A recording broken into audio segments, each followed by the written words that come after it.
ಒಂದು ಪುಟ್ಟ ಹಳ್ಳಿಯಲ್ಲಿ ಒಬ್ಬ ಕಷ್ಟಪಟ್ಟು ದುಡಿಯುವ ತಂದೆ ಇದ್ದ. ಅವನಿಗೆ ಒಬ್ಬ ಮಗ ಕೂಡ ಇದ್ದ. ಆ ಮಗನಿಗೆ ಸಮಯದ ಬಗ್ಗೆ ಅರಿವೇ ಇರ್ತಿರ್ಲಿಲ್ಲ. ದಿನವಿಡೀ ಗೆಳೆಯರೊಂದಿಗೆ ಸುತ್ತುತ್ತಾ ಸಮಯ ಕಳೆಯುತ್ತಿದ್ದ.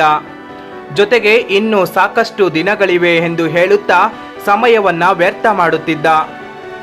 ಒಂದು ದಿನ ಮಗನಿಗೆ ಸಮಯದ ಮಹತ್ವವನ್ನ ತಿಳಿಸಲು ತಂದೆ ಒಂದು ಉಪಾಯ ಮಾಡಿ ಮಗನಿಗೆ ಒಂದು ಹಳೆಯ ಗಡಿಯಾರವನ್ನ ನೀಡಿ ಅದನ್ನ ಮಾರುಕಟ್ಟೆಗೆ ತೆಗೆದುಕೊಂಡು ಹೋಗಿ ಅದರ ಬೆಲೆ ಎಷ್ಟು ಎಂದು ಕೇಳಿಕೊಂಡು ಬರಲು ತಿಳಿಸಿದ್ದ. ಮಗ ಗಡಿಯಾರ ಹಿಡಿದು ಮಾರುಕಟ್ಟೆಯಲ್ಲಿ ಗಡಿಯಾರದ ಬೆಲೆ ಕೇಳಲು ಹೊರಟ. ಆದರೆ ಮಾರುಕಟ್ಟೆಯಲ್ಲಿ ಗಡಿಯಾರಕ್ಕೆ ಒಬ್ಬೊಬ್ಬ ವ್ಯಾಪಾರಿ ಒಂದೊಂದು ಬೆಲೆ ಕಟ್ಟಿದ್ದರು. ಬೆಲೆ ಕೇಳಿ ಮಗ ಮನೆಗೆ ಹಿಂತಿರುಗಿದ್ದ. ನಂತರ ಬೆಳಗ್ಗೆ ತಂದೆ ಮತ್ತೆ ಮಗನಿಗೆ ಗಡಿಯಾರವನ್ನ ಕೊಟ್ಟು, ಇವತ್ತು ಗಡಿಯಾರದ ಬೆಲೆಯನ್ನಲ್ಲ, ಗಡಿಯಾರದ ಒಳಗಿರುವ ಸಮಯದ ಬೆಲೆ ಎಷ್ಟು ಎಂದು ತಿಳಿದುಕೊಂಡು ಬಾ ಎಂದು ತಿಳಿಸಿದ್ದ. ಮಗ ಮತ್ತೆ ಮಾರುಕಟ್ಟೆಗೆ ಗಡಿಯಾರವನ್ನ ತೆಗೆದುಕೊಂಡು ಹೋಗಿ ಗಡಿಯಾರದ ಸಮಯದ ಬೆಲೆಯನ್ನ ಕೇಳಲಾರಂಭಿಸಿದ. ಮಾರುಕಟ್ಟೆಯಲ್ಲಿದ್ದವರು ಇವನ ಪ್ರಶ್ನೆಗೆ ನಗುತ್ತಾ ಅಣುಕಿಸಿದರು.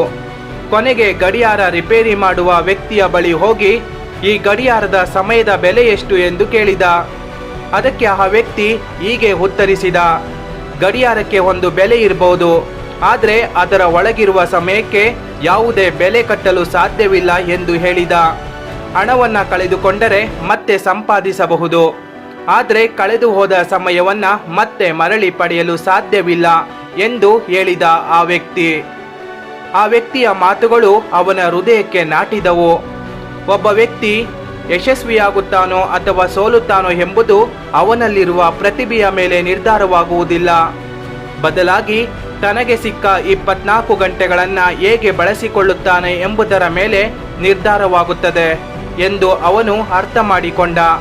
ಅಂದಿನಿಂದ ಆ ಹುಡುಗ ಸೋಮಾರಿತನ ಬಿಟ್ಟು ಸಮಯಕ್ಕೆ ಗೌರವ ನೀಡಿ ಶ್ರಮಜೀವಿಯಾದ.